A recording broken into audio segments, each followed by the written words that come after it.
fellow wine nerd, and welcome back to my somm journey. I'm Gina, and today we're going to be discussing one of the most complicated beverages on the market, beer.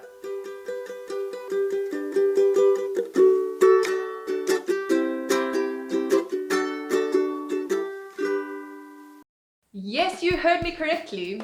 Beer is not just for standing around the bar or after you've had a hard day of work. Beer can be complex, flavorful, textured, if made correctly. You can even pair beer with food.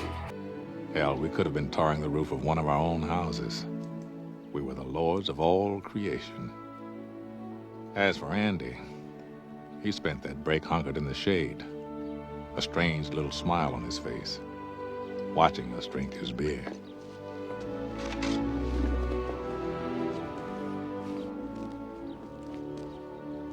Hey, want a cold one, Andy?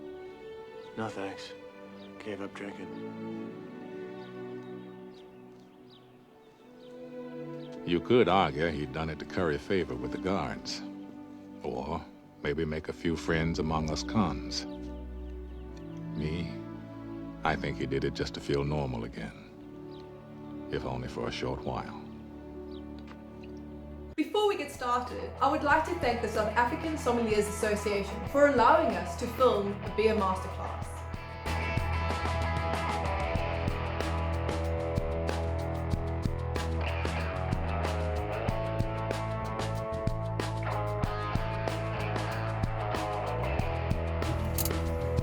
We're here!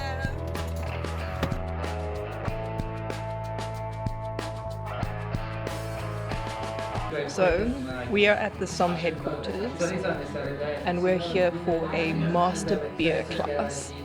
I know quite a bit about wine, but next to nothing about beer. I enjoy drinking it on a hot day, but today we're going to learn how to make it, how to taste it, and how to rank it in a very specific format. So I'm very excited, but I'm quite nervous because we actually have quite a few big names in the industry here. So it should be very educational, and I'm looking forward to sharing what I find out with you.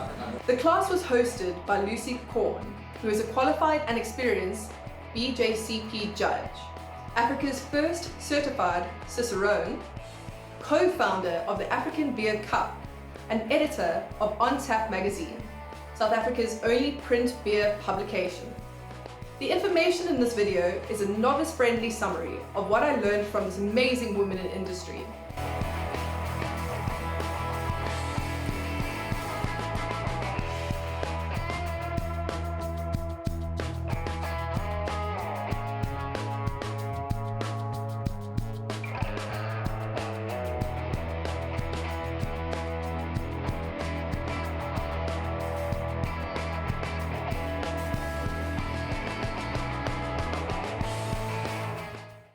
Let's look at the ingredients. Beer is made up of 4 main ingredients: water, malted barley, hops, and yeast. Let's first take a look at water. Anybody who drinks a lot of water knows not all water tastes the same. Water makes up 90% of the beer we drink. So you can imagine if you use a water of low quality, you're going to be making a beer of low quality. The second ingredient is malted barley. Barley gives beer its color and its flavor. The white head of beer that everybody seems to enjoy is actually derived from the proteins in malt. There are 3 different categories of malt: pale, caramel, and chocolate. A pale malt gives a nutty characteristic to your beer. 40% of beers are actually made from pale malt. Caramel malt, like the name suggests, gives caramel flavors. Chocolate malt gives smoky coffee and dark chocolate characteristics to your beer. Hops is what gives beer that bitter flavor. But depending on where you add it, it can also give a bit of fruitiness and a bit of complexity to your beer. Ingredient number 4 is the yeast. Yeast provide the most flavor to your beer. While they're eating up that sugar, they're expelling alcohol and carbon dioxide, but they're also expelling lovely flavor compounds that we enjoy. Let's discuss the brewing process. Brewing is a technical term for how beer is made. Let's get to it. Step 1. The barley is mixed with water and then milled into a thick paste. Step 2. Mashing. More water is added to this paste until it gets a milky porridge consistency. Step 3. Lautering. The good barley is separated from this milky porridge mixture and is then called wort. The scraps are then, taken away. Nobody wants those. Step 4. Boiling. The wort is then transferred to a kettle and the hops are added. It is then boiled. Step 5. The mixture then goes through a separator, so only the good stuff gets through to the rest of the process. Step 6. Cooling. That mixture, the good mixture, is then cooled down and transferred to a fermentation tank. Step 7. Fermentation. Fermentation is the process of converting sugar into alcohol and carbon dioxide. Yeast is then added to the fermentation tank. Step 8. Now you have your beer. It can either be filtered and going through a fining process, or it can be directly bottled, depending on the brand.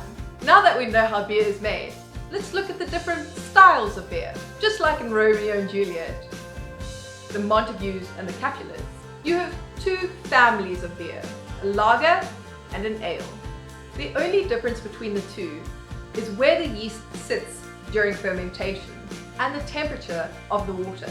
In an ale, the yeast sits at the top of the fermentation tank and requires warm water for fermentation. In a lager, the yeast sits at the bottom of the fermentation tank and requires cooler water for fermentation. There are many styles of beer: lagers, ales, pale ales, blonde ales, weiss beer, wit beer, IPA, stouts, funky beers. So many to list, too many to name. And they all have their own characteristics and things that make them unique. So now with all this information, you must be wondering, which beer do I go and try? I just want to encourage you to go and try a local craft beer. There's nothing wrong with the big brands of beers, but they're not very exciting. You're going to get consistency, which is great for a consumer, but you're not going to get perhaps the vigor or the flavor that a craft beer will give you. I also want to encourage you, next time you go to a fancy restaurant, to try and pair your meal with a beer instead of a wine. You might just find something magnifique.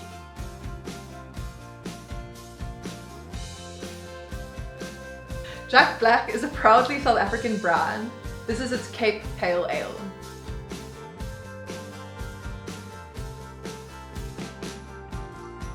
First thing to note about any beer tasting, don't swirl your beer like wine. Just excites the carbon dioxide.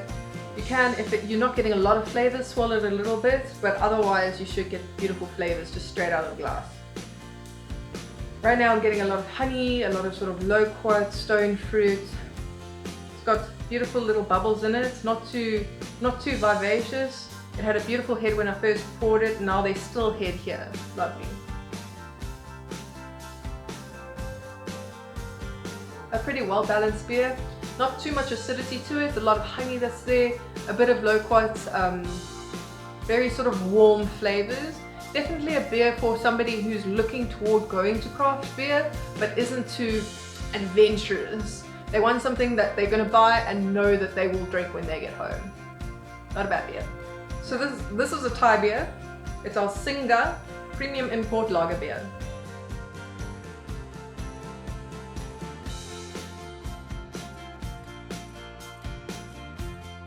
So the Singa has a beautiful color, it's lovely and clear, no particulates there. It's got a beautiful head to it. It's still got bubbles in it, which is lovely. This is definitely, so the Singa is a lager and the Jack Black was an ale, and you can smell the difference. So for me the lager is much more fruity, it's got much more complexities to it. There's slight bitterness there, even on the nose.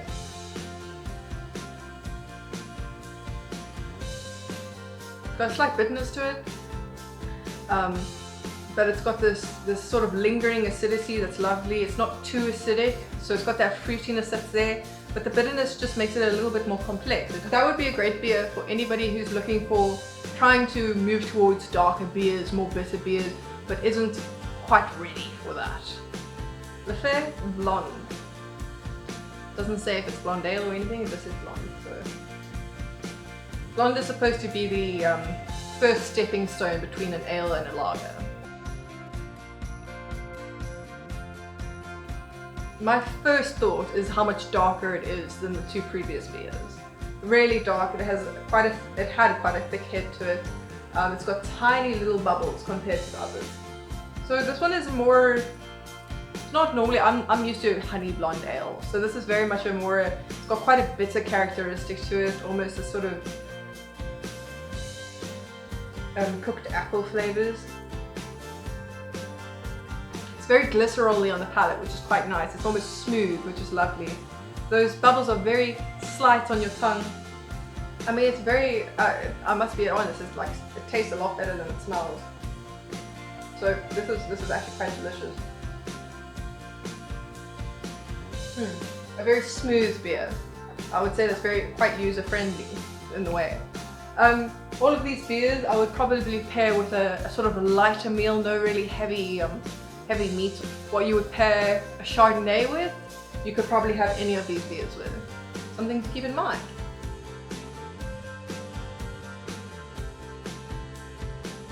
Be sure to watch our next video. It's going to be spooky! If you enjoyed this video, please like and subscribe and hit that notification bell. If you're enjoying any beer, enjoy responsibly. And whatever you do in life, pour yourself into it. Cheers!